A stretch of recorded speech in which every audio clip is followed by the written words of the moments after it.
Bom dia a todos. Good morning. I'd like to thank the opportunity for the invitation that was given me. Vocês podem estar olhando pelo tema. As you can see by the theme, I brought some slides um, for a presentation that we did to the Latin American panel. So I asked what Jonas Moreno came from the northeast of Brazil Um evento sobre liberdade in an event about freedom of religion, talking about refugees. I work in ANAJURE.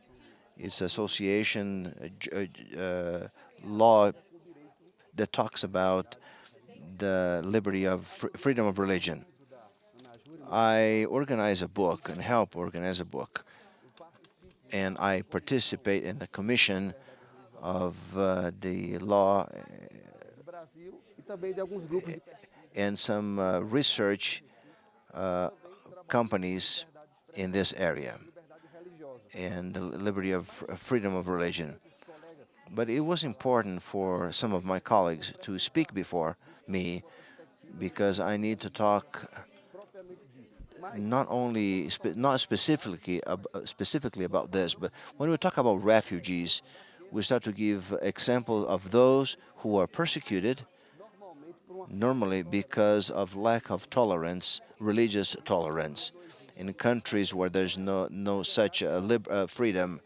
refugiados não envolve apenas a questão This international laws does not protect some of them, and because of political, racial, and social. and also social problems.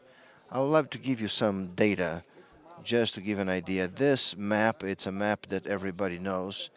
It shows the percentage of people moving from one place to another. Could be political, social, religious, racial, it doesn't matter. And we can see in this map Uma quantidade imensa is people are moving from one place to another. 1993, we have about changing in Africa, Europe, and Asia. About 50 million people was moved from one place to another because of persecution, some kind. qualquer outro aspecto. And as we talk about this, not only because of religion, of any other reason, we can observe that in countries where there's no tolerance, biggest part of the persecution is because of religion. Some of them is economical or social, but religious is one of the largest reason why.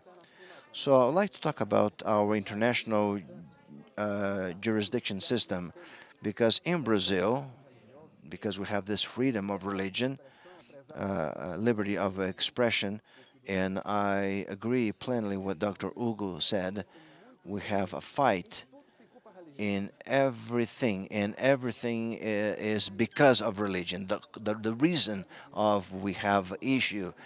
People say that religion is something from the devil, and we know that that's not the truth.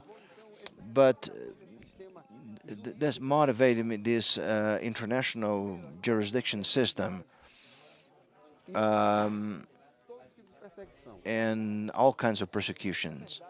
Of course, it is true because of the two world war, millions of people were affected, and it was necessary to discipline what the destiny of the people who lost everything. They could not come back to their land of origin because nothing was there.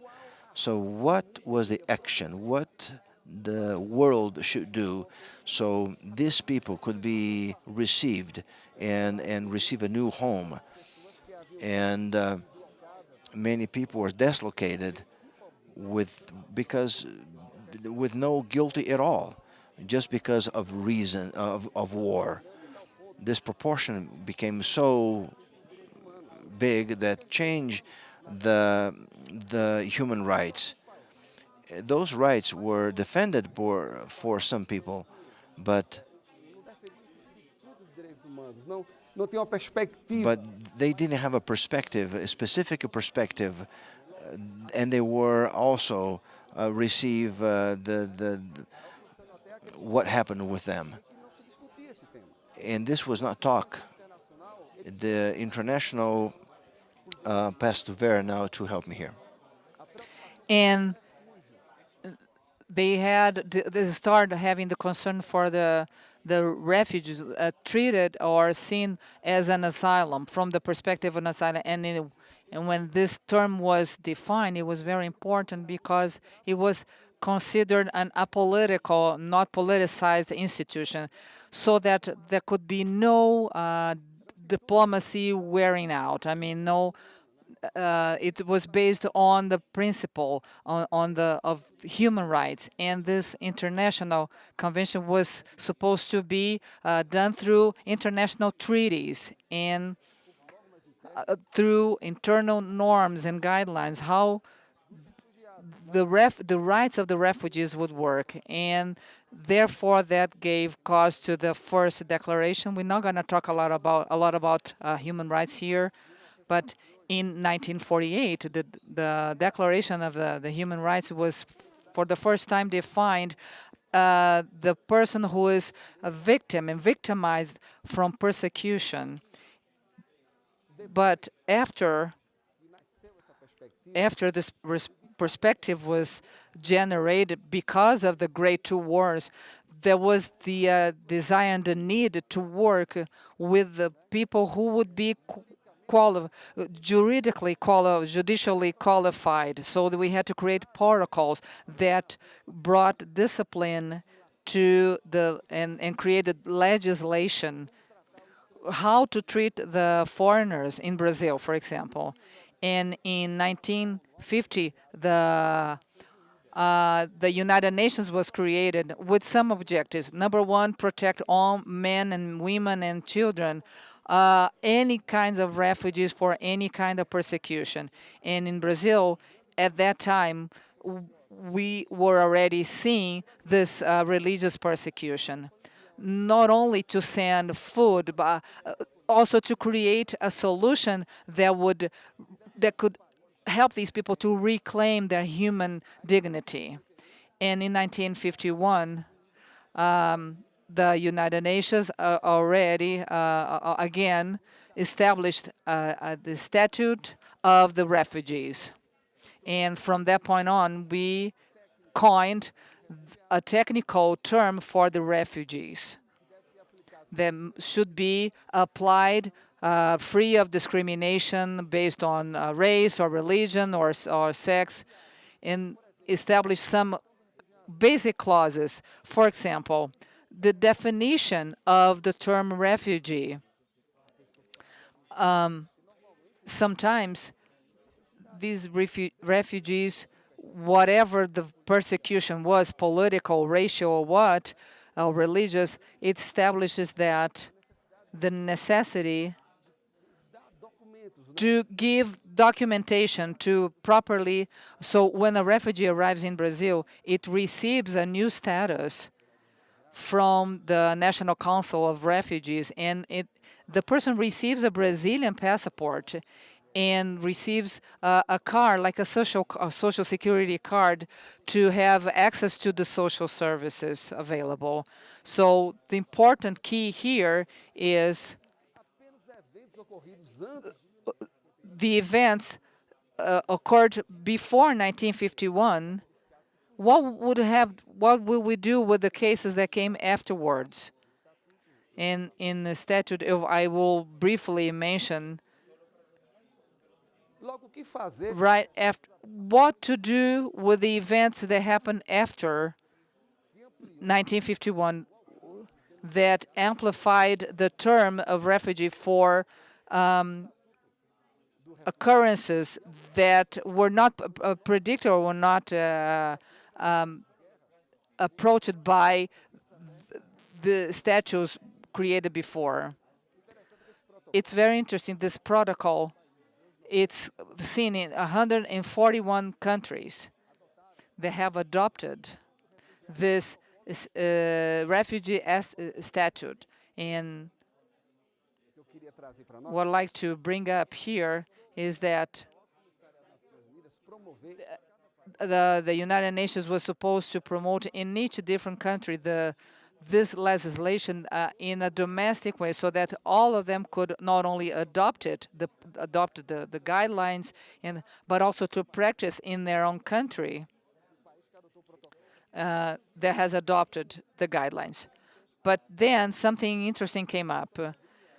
It would only cover those cases based on religion or discrimination or political. But after 1980, we've seen a real big necessity to create this for the countries that have civil mayhem and conflicts. So the reach of the statute has been amplified so that we could also receive those who come from persecutions not based on religion or politics, but from social conflict and war.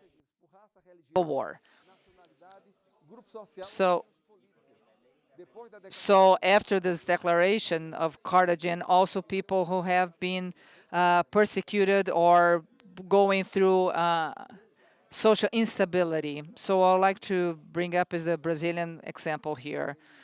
Brazil has some very basic principles in its federal constitution that we have already mentioned here, especially that has been adopted in the language of the human rights, that has to do with the dignity of the human individual.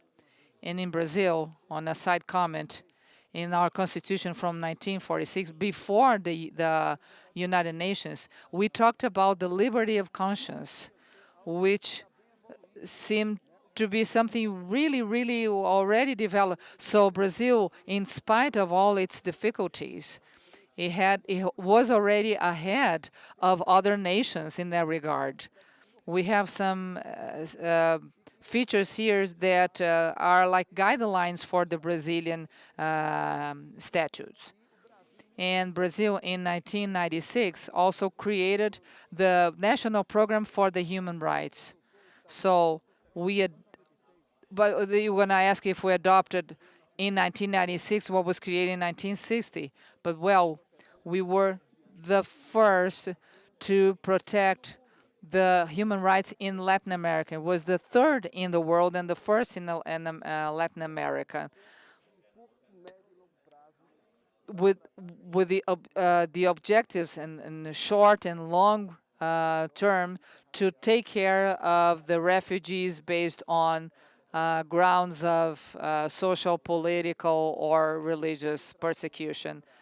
I just like to bring up our Brazilian experiences here. In 1997, Brazil established another statute in regards to the refugees, and we created the National Council of the Refugees, and Brazil officially started treating and cooperating with the other nations.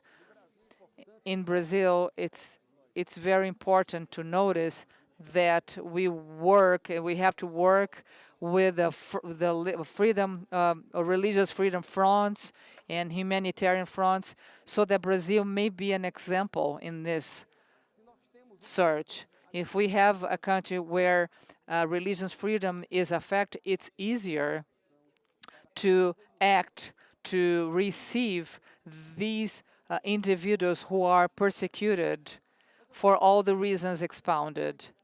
I would like to briefly mention some language that I was invited to make a comment on a book recently.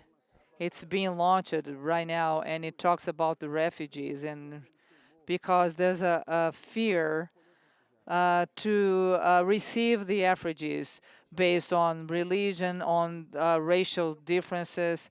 And as a Christian that I am, I like to mention two examples where the theologists, American theologists, and another British theologist talks about that, where a country where the country has the liberty to take over this effort, embrace this effort. In Matthew, we read that blessed are those who are merciful because they will have mercy. And a lot of people that maybe they profess being religious, but sometimes they are under a very radical, extreme practice. And these theologians said this, that those who are merciful will be blessed. It's not those about who were defeated by misfortune, like the traveler, the Good Samaritan that showed mercy, or those who think of those rejected by society, the outcast, and those who are cause some evil to us. So justice claims for justice, but mercy claims for forgiveness. Our God is a forgiving and merciful one, and show us continuously that the citizens of his king should also extend mercy. And the second statement I'd like to make from this British theologian, the merciful are those aware who are unworthy of receiving God's mercy.